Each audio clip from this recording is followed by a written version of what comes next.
కేవలం ₹1,00,000 ఇన్వెస్ట్మెంట్తో మీరు మేధా ఇన్స్టిట్యూట్ బ్రాంచ్ను మీ ప్రాంతంలో ప్రారంభించండి. నమస్కారం, వెల్కమ్ టు ఐ డ్రీమ్ ధర్మ మార్గం కార్యక్రమానికి స్వాగతం. నేను మీ విజిత.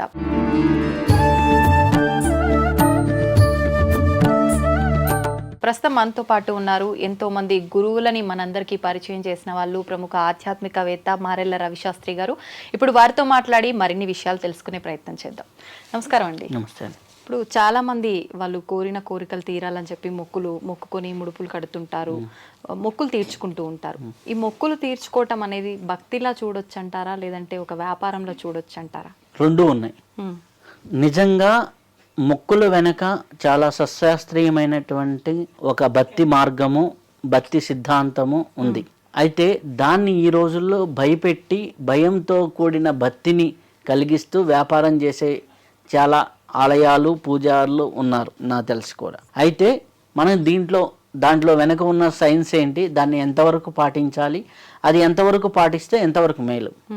మనకి ఇప్పుడు ఫర్ ఎగ్జాంపుల్ నీకు ఏదో పెద్ద ఆపద రాబోతుంది, నీకు పెద్ద ఆపద, నీ లైఫ్లో ఏదో గండం రాబోతుంది, నీ కర్మానుసారం, నీ ప్రారంధ కర్మానుసారం ఏదో గండం రాబోతుంది అనుకో. నువ్వు పోయి ఎవరినో ఒకరిని ఆ గండం నుంచి బయటకేసావు, ఏదో నువ్వు ఒకటి కింద పడుతుంటే వాడిని పట్టుకొని లేపావు, ఆటోమేటిక్గా నీకు రావాల్సిన గండంలో తీవ్రత తగ్గుతుంది. అంటే నువ్వు ఒక్కడికి అక్కడ ఉన్నావు కాబట్టి. అలాగే నీకేదో ఫైనాన్షియల్గా పెద్ద లాస్ రావాలి, అమ్మ నాకు ఫైనాన్షియల్గా ఏదో నష్టాన్ని వచ్చే సూచనలు ఉన్నాయి, తల్లి నాకు ఈ డబ్బు వస్తే అమ్మవారి గుడికో అయ్యవారి గుడికో నేను ఇంత ముడుపు కడతాను అన్నావు అనుకోండి. వారి లైఫ్లో ఏదో వారి ప్రారంధానుసారం వచ్చేటటువంటి దోషాలకి నువ్వు దేవుడికి దానం చేయాలనుకున్నావు కాబట్టి ఆ దానం చేయటం వల్ల ఇది పుణ్యకర్మ కాబట్టి ఇక్కడే రావాల్సిందే తొందరగా వచ్చేదానికి అవకాశం ఉంది. అంటే మనం కర్మ ప్రక్షాళన కోసం ముడుపులు కొంతమందికి ఉంటుంది, సైకలాజికల్గా భయాందోళనలు ఉంటాయి. ఏ నరసింహస్వామికో ముక్కున్నారనుకోండి, నరసింహస్వామి ఉగ్రస్వరూపం కాబట్టి ఉగ్రమైనటువంటి శక్తి ఎప్పుడైతే శరీరంలోకి వచ్చారో ధైర్యము అనేది ఉంటుంది. ఆ ధైర్యము అనేది ఉన్నప్పుడు ఆటోమేటిక్గా అక్కడ పోయేసి మనం ఆ మొక్కు చెల్లించడం వల్ల చాలా మేలే జరుగుతుంది. అలాగే ఒకటి ఏదైనా నువ్వు నెగిటివ్ కర్మ, నాకు ఇది బాధ కలుగుతుంది, లేకపోతే ఒక రోగం ఉంది, ఇప్పుడు రోగం వచ్చిన వాళ్ళు ఉంటారు, ఏ వెంకటేశ్వర స్వామికి ముడుపు కట్టుకుంటారు, నాకు ఈ జబ్బు వచ్చిన స్వామి హాస్పిటల్కి వెళ్తున్నాను చాలా సులభంగా అయ్యేటట్లు చూడు అంటే అక్కడ 2 లక్షలు అయ్యే బిల్లు కాస్త 50,000కో 40,000కో అయ్యేటట్లుగా మొక్కోవటం వల్ల జరుగుతుంది. మొక్కోవటం వల్ల ఎలా జరుగుతుంది అంటే ఇప్పుడు అదే సమయానికి చేసేది మాన్యువల్గా మనుషులే. మంచి డాక్టర్ రావచ్చు, మంచి డాక్టర్ సర్జరీ చేయొచ్చు, ఆ సర్జరీ చేసిన రోజు ఆ డాక్టర్కి మంచి మూడ్ ఉండొచ్చు, మంచి ప్రశాంతంగా ఉండొచ్చు. ప్రశాంతంగా ఉన్నప్పుడు ఒక విధానంగా ఉంటుంది, ప్రశాంతంగా లేనప్పుడు మనం చేసే పనిలో తేడాలు ఉంటాయి.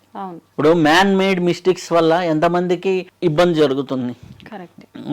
మొన్న ఒకరు చూశాను, నాకు తెలిసిన వాళ్ళు లో బీపీ టాబ్లెట్ రాయిపోయి హై బీపీ టాబ్లెట్ రాశారు. సింపుల్ 3 రోజులకి ఏమో కళ్ళు తిరిగి ఇంకా కూలబడుతుంటే ఏంది అంటే రివర్స్ అయింది అన్నమాట. ఈ టాబ్లెట్ అంటే ఆటోమేటిక్గా తెలిసింది అనమాట. ఆ 2 బీపీయే. ఇప్పుడు లో బీపీకి టాబ్లెట్ అంటే అది పెరగటానికే కదా, హై బీపీ కంటే తగ్గియడానికి. అంటే అది దేనికి ఇచ్చారు నాకు తెలియదు పూర్తిగా. అయితే రివర్స్ అయింది, అంటే వాళ్ళు అనుకున్న దానికి రివర్స్ అయింది. సో తగ్గడానికి బదులు పెరగటమో ఏదో జరిగింది.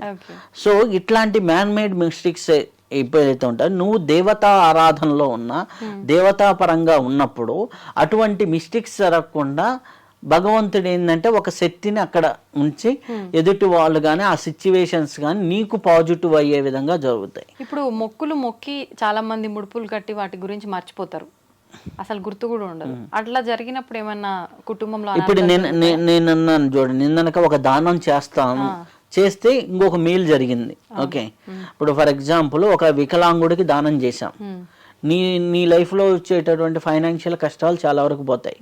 వితంతువుకు దానం చేసావు, ఏదో కష్టం ఉందంటే ఒక వితంతువు ఉన్నారు ఇచ్చావు, దానివల్ల నీకు వచ్చేటటువంటి ప్రమాదాలు, స్టాక్ మార్కెట్లో ఉన్నటువంటి ఇబ్బందులు, ఎవరికైనా స్టాక్ మార్కెట్లో వరుస నష్టాలు వస్తున్నాయి అనుకోండి, ఒక వితంతువుకి హెల్ప్ చేస్తే ఆటోమేటిక్గా చాలా వరకు చేంజ్ వస్తుంది. అలాగే ఒక స్టాక్ మార్కెట్లో నష్టాలు వస్తున్నాయి, లేకపోతే షేర్స్లో కాంట్రాక్టుల్లో ఇట్లా నష్టాలు, చేపలకు ఆహారం పెట్టినా చాలా వరకు నష్టం తగ్గిపోతుంది. ఓకే అన్నమాట. సో ఇటువంటి అన్నీ కూడా మనకి సింపుల్గా. అలాగే వెళ్ళి ఉగ్రదేవత టెంపుల్స్ అంటే దుర్గా అమ్మవారు, చండీ అమ్మవారు ఇట్లాంటి గుళ్ళల్లో నమస్కారం పెట్టుకొని చండీ అమ్మవారికి మొక్కున్నా కానీ తగ్గిపోతాయి అక్కడ వచ్చే నష్టాలు. అలాగే మనకి సపోజ్ మానసిక ఆందోళనలు, మానసికమైనటువంటివి ఉన్నాయి, వాటికి దత్తాత్రేయుడు, మనకి గానుగాపూర్ వెళ్ళండి ఈ దుష్టపీడ ఇటువంటివన్నీ పోతాయి అనేది ఉంటుంది. ఓకే, అలా ఒక్కొక్క క్షేత్రంలో ఒక్కొక్కటి ఉంటుంది, దానికి అంతవరకే. కానీ ఇంట్లో ఏది జరిగినా అక్కడ దాకా పరిగెత్తాలి అనుకోవడం కూడా అవివేకమే. ఇప్పుడు కొన్ని గుళ్ళల్లో ఉంది, వాళ్ళు మామూలుగా 2000, 3000తో చేసే హోమానికి కూడా 2 లక్షలు 3 లక్షలు కూడా ఛార్జ్ చేసిన వాళ్ళు ఉంటారు. అది వీళ్ళ మూఢనమ్మకాన్ని క్యాష్ చేసుకోవడం. సో దాంట్లో మన మొక్కులు విధానంలో మనకుండే నష్టాలను తొలగించుకోవడానికి మన పెద్దవాళ్ళు ఋషులు పెట్టినటువంటి ప్రాసెస్ అది. సో దాన్ని నువ్వు ఎక్కడో మొక్కున్నావు, నువ్వు చేయలేదంటే ఇబ్బంది పడతావు, మీ తాత మొక్కున్నాడు, ఇప్పుడు మొన్న నా దగ్గరికి వచ్చారు ఒకరు, మీ తాత మొక్కున్నాడు కాబట్టి నువ్వు ఇంత దానం చేయాలి, తాత మొక్కున్నాడో లేదో తెలియదు. వీళ్ళేంటి ఆల్రెడీ సైకలాజికల్ గా వీక్ గా ఉన్నారు, ఏదో భయంతో మాకేదో జరుగుతుందని. మీ తాత మొక్కున్నాడు సమ్ గుడికి, ఆ గుడికి నువ్వు ఇవ్వలేదు కాబట్టి నువ్వు ఈ మా గుడికి ఇవ్వండి అని ఆ పూజారి చెప్పాడు. బలవంతంగా వీళ్ళ స్తోమత ఎంత, మహా అయితే 5,000 ఇవ్వగలరు, మహా అయితే ఇవ్వగలరు. ఎందుకంటే అబ్బాయి ఒక షేవింగ్ షాప్ లో పనిచేసే అబ్బాయి, నెలకి 22-25,000 శాలరీ ఉంటాయి. ఆ అబ్బాయికి 1,25,000 ఆయన ఇమ్మన్నాడు. ఓకే, 5 నెలల శాలరీ అంటే అయిపోయింది అనమాట. సో అలా కాదు, ఇప్పుడు వాళ్ళ స్తోమతకు తగ్గట్టుగా 1% ఏమో చేస్తూ ఉంటే ఉంటుంది. అయితే ఇప్పుడు నిజంగా అట్లా ఒకవేళ తాతల ముత్తాతల మొక్కులు ఉన్నా మనం అట్లా నిజంగా తీర్చాలి, అది లెక్కలోకి వస్తుంది అంటారా? అంటే వీళ్ళకి తెలిసి తీర్చకపోతే తప్పు, తెలిసి తీర్చకపోతే తప్పు, తెలియకుండా ఉంటే ఏమీ చేయలేం. ఇప్పుడు ఫర్ ఎగ్జాంపుల్ మా తాత ఏదో అమ్మవారికి మొక్కున్నాడు, అమ్మ మా పెద్దలు కానీ మేము కానీ ఏదైనా మొక్కుంటే మా శక్తానుసారం ఇదిగో ఈ 101 రూపాయి వేస్తున్నాను, అది కూడా మొక్కోవచ్చు. ముడుపుకి ఎప్పుడు కూడా మన వాళ్ళు చెప్పింది రూపాయి పావలా పూర్వకాలంలో, ఇప్పుడైతే 11 రూపాయలు, ఇంకా అయితే 108 రూపాయలు, ఇట్లానే ముడుపులకు చెప్పారు కానీ లక్షల ముడుపులు ఎప్పుడూ కట్టమని చెప్పలే.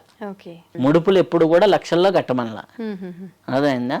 కాబట్టి మనకి ఏంటంటే ఎప్పుడైనా సరే మనకి ముడుపులు కట్టాలి అంటే సింపుల్గా ఉండేటటువంటి విషయాల్ని, మనకు వచ్చేటటువంటి కష్టాలని నష్టాలని నుంచి బయటపడడానికి ముడుపులు అనేది ఒక సాంప్రదాయం, ఒకటి మంచి రెమెడీ.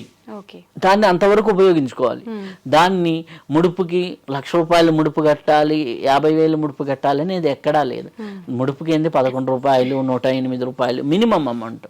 మినిమం అమౌంట్తో కట్టేవాళ్ళు. పూర్వం వెంకటేశ్వర స్వామి ముడుపు అంటే శనివారం రోజు ఒక క్లాత్ తీసుకొని, క్లాత్లో మనకి అక్షింతలు అన్నీ తీసుకొని ₹1 పెట్టేసి ఇట్లా ముడుపు కట్టేవాళ్ళు. వెళ్ళినప్పుడు తిరుమల వెళ్ళినప్పుడు ఆ ఉండిలా ముడుపు వేసేవాళ్ళు. ఇప్పుడు అది వేరే ఎవరైనా వెళ్ళేటప్పుడు వాళ్ళతో అయినా పంపించచ్చు. ముడుపు అమ్మవారి దగ్గర చేరిందా లేదా, మొక్కున్న దేవస్థానానికి చేరిందా లేదా అనేది ఇంపార్టెంట్.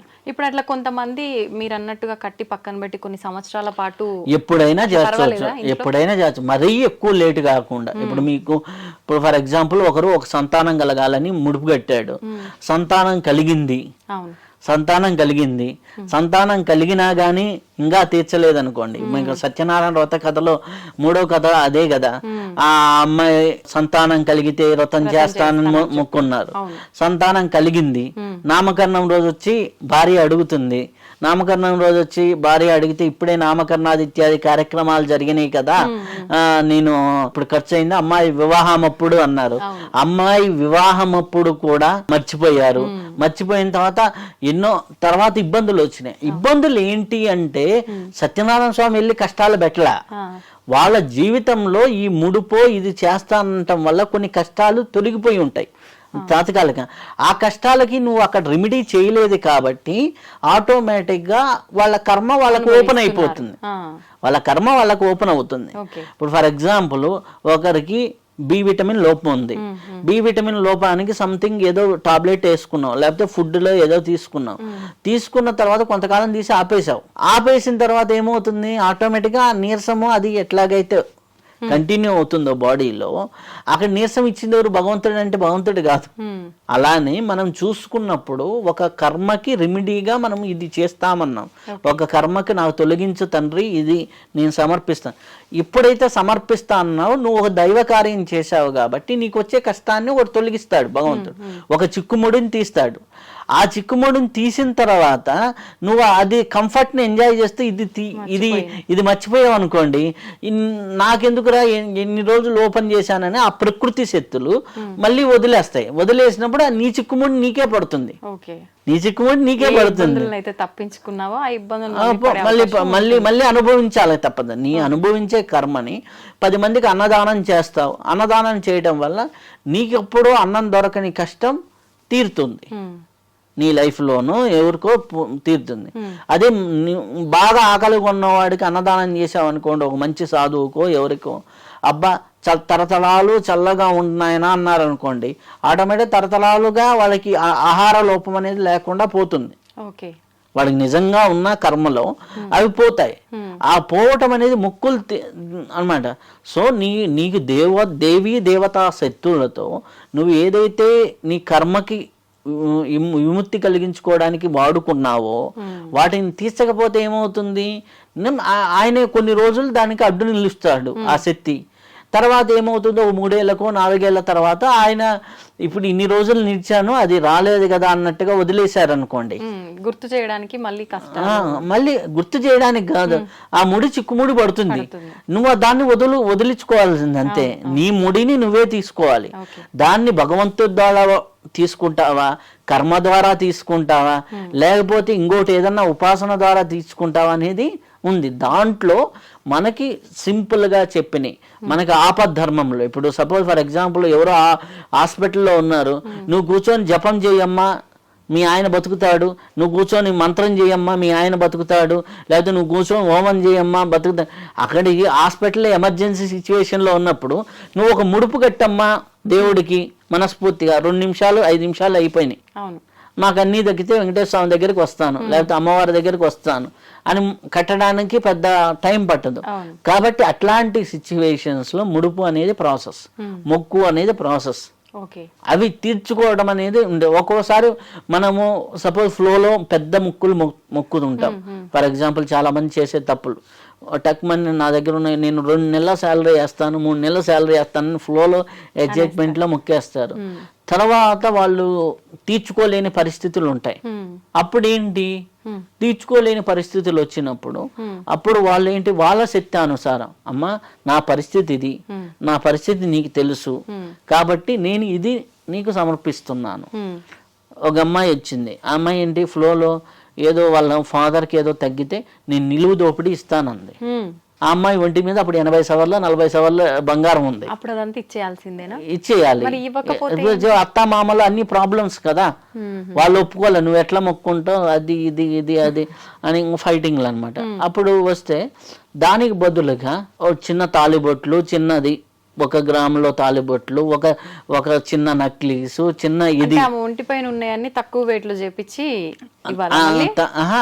తక్కువ వెయిట్ లో చేయించి వేయటము, లేకపోతే 1-2 గ్రాముల బంగారం డైరెక్ట్ గా తీసుకెళ్లి నా శక్తి ఇది, నా పరిస్థితి నీకు తెలుసు స్వామి నన్ను క్షమించు, అవివేకంతో మొక్కున్న మొక్కు కాబట్టి నా శక్తానుసారం ఇది సమర్పిస్తున్నా.